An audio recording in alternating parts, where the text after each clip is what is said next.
नमस्कार दोस्तों। अगर भारत पाकिस्तान के बीच वॉर छिड़ जाए, देखिए फ्रेंड्स, सब यही चाह रहे हैं कि इंडिया पाकिस्तान पर अटैक करे, जो कि बेहद ज़रूरी है। उन्होंने जिस तरह का गंदा और नीच घिनौना काम किया है, उन पर अटैक होना ही चाहिए।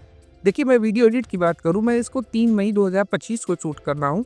उस समय पीओके में ये घोषणा की गई है कि आप लोग 2 महीने का रसद पानी रख लें। इसका मतलब कि कुछ होने वाला है। लेकिन इसके बाद क्या इम्पैक्ट पड़ेगा, इसके बैक साइड, इसके बारे में हमें सोचना चाहिए। मैं बहुत सारे फील्ड में नहीं, सिर्फ मैं मेडिकल फील्ड में जाता हूँ और आसान भाषा में आपको समझाने की कोशिश करता हूँ कि मेडिकल सप्लाई बंद हो सकती है, क्योंकि जो वर्कर काम कर रहे हैं वो अपने फैमिली के पास चले जाएंगे। जब वर्कर ही नहीं रहेंगे तो आप बताइए मेडिसिन मैन्युफैक्चर कैसे होगी। देखिए, एक सीधा सा क्वेश्चन है। तो मान लीजिए फैक्ट्री अगर चल रही है, ठीक है, फैक्ट्री हम नहीं बंद कर रहे हैं, लेकिन फैक्ट्री में जो वर्कर है वो चले गया, तो मेडिसिन बनेगा कैसे, टेस्टिंग कैसी होगी? क्योंकि वॉर के टाइम सबको अपनी फैमिली के पास जाना होता है, या लाजमी होता है। इस कंडीशन में हम कुछ भी नहीं कर सकते, हम उन्हें रोक भी नहीं सकते। तो देखिए, जहाँ जो पहले 1000 में लगाकर तैयारी करते थे, वो उसकी कॉस्टिंग भी बढ़ जाएगी।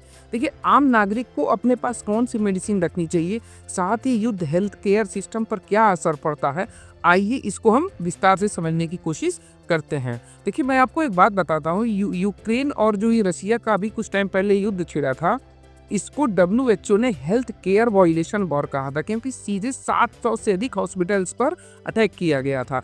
तो जब रूस और यूक्रेन के बीच में ये हो सकता है, तो आप पाकिस्तान जैसे निकम्मे देश के बारे में आप क्या उम्मीद रख सकते हैं? वो क्या नहीं कर सकता। तो देखिए, उन्होंने पहलगाम पर निहत्थे जनताओं पर गोली चलाई थी, जो कि इंडियन आर्मी की वर्दी में थे। तो सोचिए, इससे नीच काम क्या हो सकता है।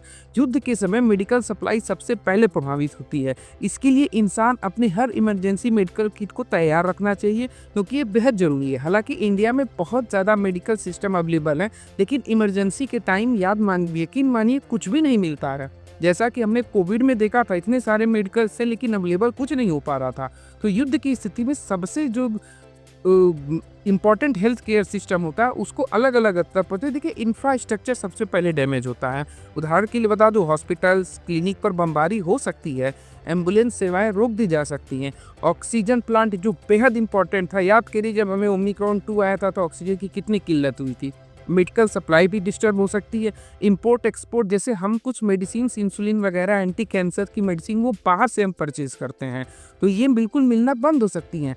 लाइफ सेविंग ड्रग्स की कमी हो सकती है, जो एच ड्रग या XR ड्रग शेड्यूल की मेडिसिन है, इनमें कमी हो सकती है। लोग एंजाइटी में जा सकते हैं, यानी डिप्रेशन में भी जा सकते हैं। डॉक्टर हेल्थ केयर की जो ड्यूटी है, वो युद्ध के टाइम वो बाहर भी जा सकते हैं, यानी वॉर के टाइम वो बाहर भी जा सकते हैं। कुछ मेडिकल सेना को सपोर्ट करने के लिए भी इमरजेंसी में तैनात कर दिया जाता है। देखिए, पब्लिक हेल्थ केयर सिस्टम में घायल लोगों की संख्या बहुत अधिक होती है, आप यकीन मानिए।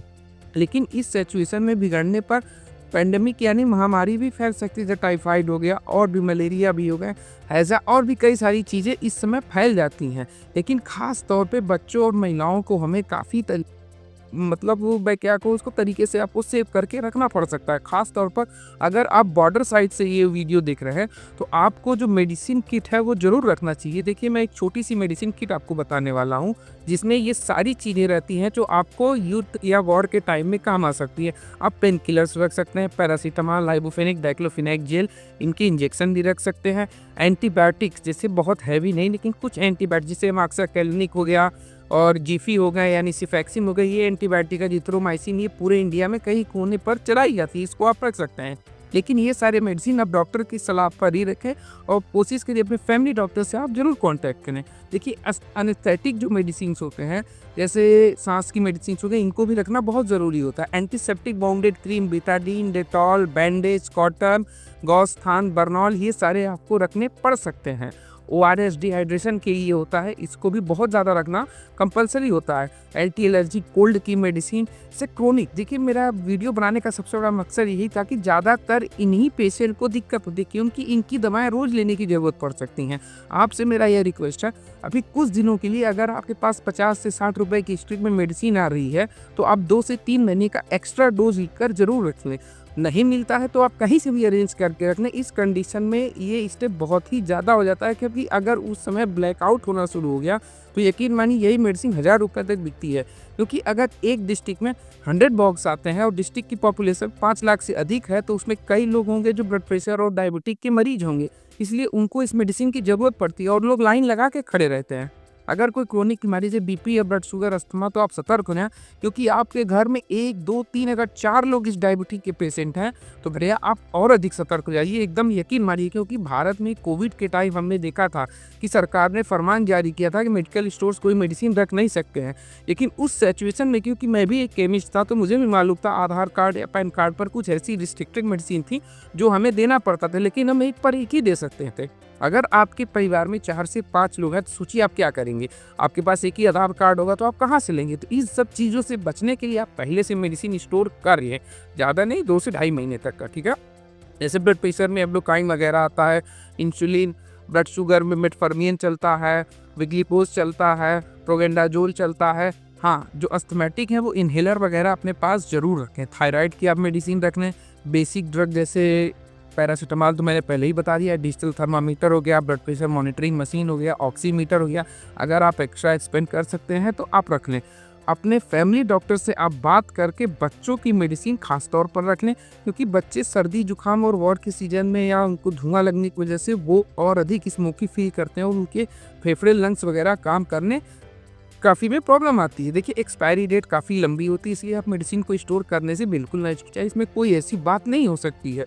Glucose, zinc, eye drop, sanitary pads, mosquito repellents, ये सारी चीज़ आप रख लें। देखिए, सब कितना कंफ्यूजिंग आपको लग रहा है, मैंने बहुत सारी मेडिसिन बता दी, लेकिन इसका मैंने एक पीडीएफ बना के आपको लिंक में डाल दिया है। आप वहां से डाउनलोड करके आप अपने बजट के हिसाब से मेडिकल स्टोर को दिखाकर डॉक्टर से कांटेक्ट करके ये मेडिसिन का एक पूरा किट आप रख सकते हैं। अगर आप बॉर्डर साइड से हैं तो आप ये काम जरूर करें। देखिए, मैंने इसमें जेनरिक मेडिसिन के भी बारे में बताया हुआ है। जो मेडिसिन आपको 200-400 की मिलती थी, वो 10 से 15 रुपए स्ट्रिप में भी अवेलेबल हो जाती हैं हार्डली। इमरजेंसी टाइम में आप उसमें रख सकते हैं। ये सारे मेडिसिन जो मैंने बताई है वो 1000 रुपए से अंदर की होगी।